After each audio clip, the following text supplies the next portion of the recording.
Жігіт Қадырбек келіңіз. Ассаламу алейкум, урматтуу замандаштарым, кесиптештерим, мекендештерим. Кече көрдүңүздөр, Камбар ата бир кесинин курулуш аземинде мамлекет башчыбыз ынтымагы бар элдин ырыскысы түгөнбөйт деген, ырыскысы мол болот деген макалды өзгөчө белгилеп айтты. Бул багытта токтолуп атабыздын да кыры бар. Булут кетсе асмандан, күн ачылып жылт этер. Ажал жетип күн бүтсө кайран башың шылк этер. Барың болсоң бир оозу душманын кантип былк этер деген. Чындыгында күчтүү мамлекет деген кайсы мамлекет? Ал алтыны көп, куралы көп, авиациясы күчтүү, артиллериясы мол мамлекет эмес. Атом бомбасы бар же космоско учкан. Күчтүү мамлекет адамдардын баштары, ойлору, тилектери бириккен мамлекет. Ошон үчүн бардыгыбыз башыбыз бириксе, жүрөктөрүбүз бириксе, ынтымак болсок, душман кадимкидей бизден сүрдөйт, жараткан бизге нур берет, кадыр барк берет, ызат берет, аброй берет. Бул маселе бизде абдан актуалдуу болуп баратат. Тилекке каршы 3 балекет бар. Биринчиси бөлүнүп жарылуу, экинчиси караңгылык, үчүнчүсү руханий жардылык. Ушу бөлүнүп жарылуу деген балекет өнөкөт улуу кыргыз каганаты урагандан бери каныбызга сиңип калгандай. Регион, клан, уру, тап болуп бөлүндүк Советтер Союзунун учурунда кедейлер байлар деп. Эми идеологиялык бөлүнүү болуп атат. Сен чыгышчыл, сен батышчыл, сен улутчул, сен динчил деген. Айтат го 5 манжа бөлөк билек бир дейт. Балким сөздөр, ойлор, багаттар бөлөк болгон менен тилек бир. Эгерде биз бирдиктүү болсок, ынтымактуу болсок, өлкөнү күчтөндүрө албайбыз. Бул турган маселе. Эми дагы бир өнөкөт пайда болду.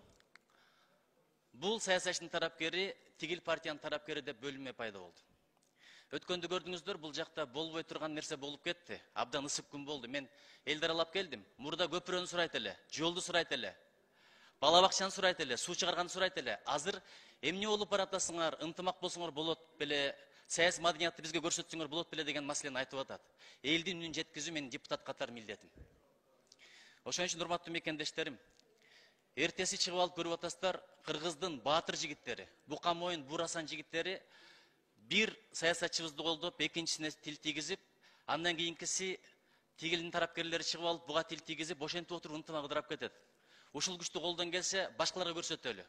Ушул жердеги сөздөн кийин, ысы окуядан кийин көрдүңүздөр, чек арада бир окуя чыкты. Бизге азыр батынбай, тап бергендер көбөйдү. Эмнеге анткени тилибиз бирикпей атат, башыбыз бирикпей атат. Биздин сүрүбүз, сырыбыз кетип атат. Ошон үчүн ошол жигиттерге кайрылат элем. Балки менден кичүүдүр. Ошол күчтү, ошол духту, ошол демди тышка көрсөтөлү. Менин бир тилегим ошол. Урматтуу берекелерим. Анан дагы бир нерсе. Күчтүү мамлекеттерди курал менен жеңе алган эмес, иштен иритип жеңген. Бөлүп жарып жеңген. Римдин тарыхын караңыз, Византиянын тарыхын караңыз, Араб халифатынын тарыхын караңыз, Осман империясынын тарыхын караңыз. Керек болсо улуу кыргыз каганатынын тарыхын караңыз. Тань империясынын тарыхын караңыз, СССРдин тарыхын караңыз. Иштен экиден бөлгөн, чабыштырган, уруштурган, ыркты кетирген, анан келип шайтанга курал болгон, душманга жеңилип берген. Кудай ошондон сактасын. Азыр көрүп атасыздар, геосаясий жагдайды көрүп атасыздар, бул бир.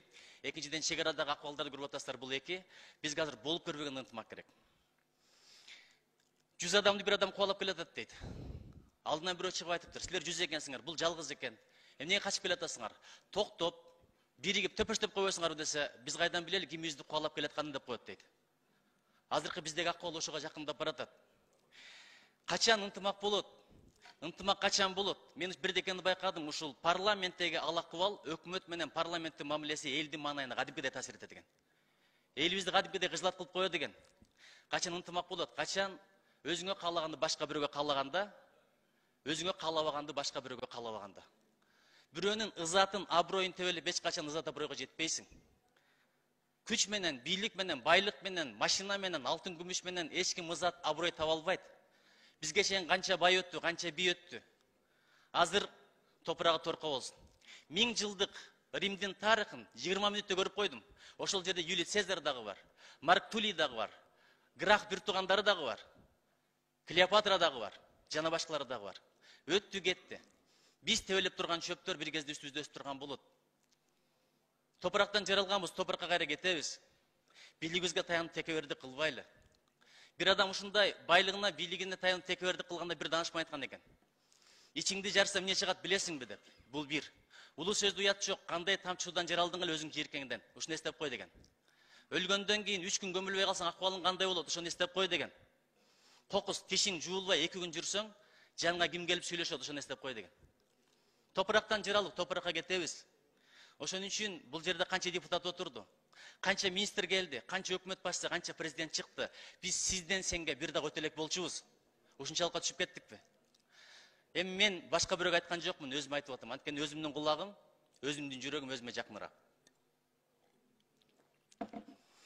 Чындап, ушунчалык абройлуу саясатчылар өткөн. Манас атанын тарыхын караңыз. Алмамбет тил тийгизген, каныңа көңдүм эмне кылам деп чубак айткан. Ошол жеткен адам Манас атабыз кичпейилдик кылган, укмаксан көрмөксөн болгон. Мына ушул бийиктик. Исхак Разаков атабыз Кыргызстанды агрардык өлкөдөн, мал баккан, кой баккан өлкөдөн, анча жер иштеткен өлкөдөн индустриалдык деңгээлге жеткизип койгон. Бирок ошол адам дагы бирөө күнүн көтөргөн эмес экен. Ошол адам дагы бирөө күнүн көтөргөн эмес экен. Султан Ибраимов жөнүндө угам. Акырын сүйлөп койчу дейт, жумшак сүйлөчү, бирок иш кете берчү дейт.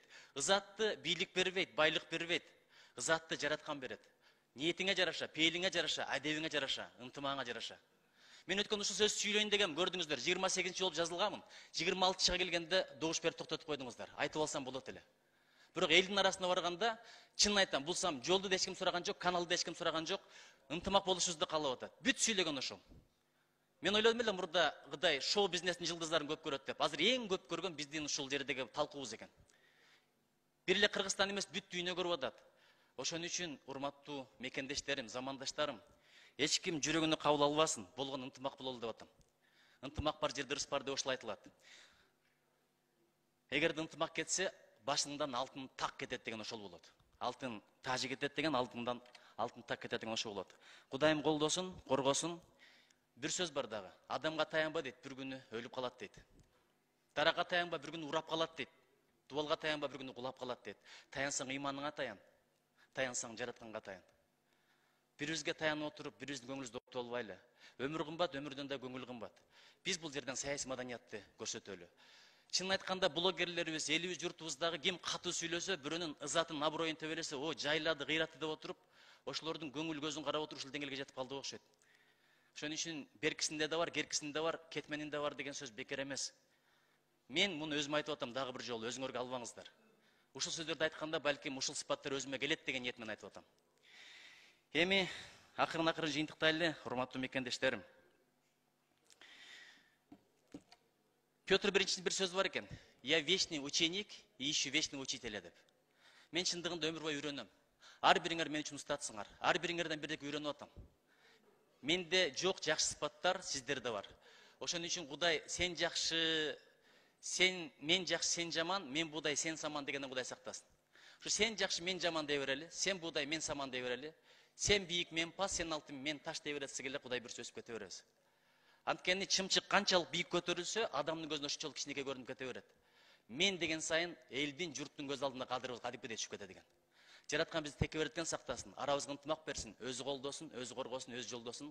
Кыргызстаныбыздын келечеги кең болсун. Биз кандай болсок, Кыргызстан ошондой болот. Биздин ынтымагыбыз, биздин бирибизге болгон колдообуз, коргообуз, бирибизге болгон түшүнүүбүз, бирибизге болгон сый-урматыбыз Кыргызстандын баркы, кадыры, аброю. Чоң рахмат.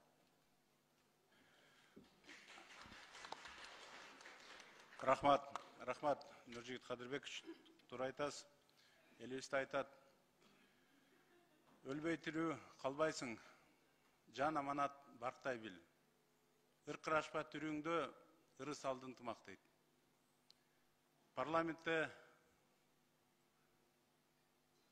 фракциялар, депутаттык топтор ошондой эле бир мандаттуу округтан шайланып келген депутаттар бар. Көз караштарыбыз башка болгону менен ниетибиз, максатыбыз бир. Ошондуктан бардык нерсе ынтымакка келип такалат.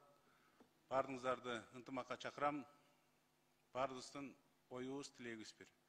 Ошондуктан эң негизгиси элибиздин алдында болгон чоң жоопкерчиликти баарыбыз сезиш керек деп ойлойм. А эми кандайдыр бир каталар, чекиликтер болсо, эң негизгиси бизден кетпесин. Парламент анткени элибиз калыс, журтубуз карап турат, тарых өзүнүн баасын берет деп ойлойм.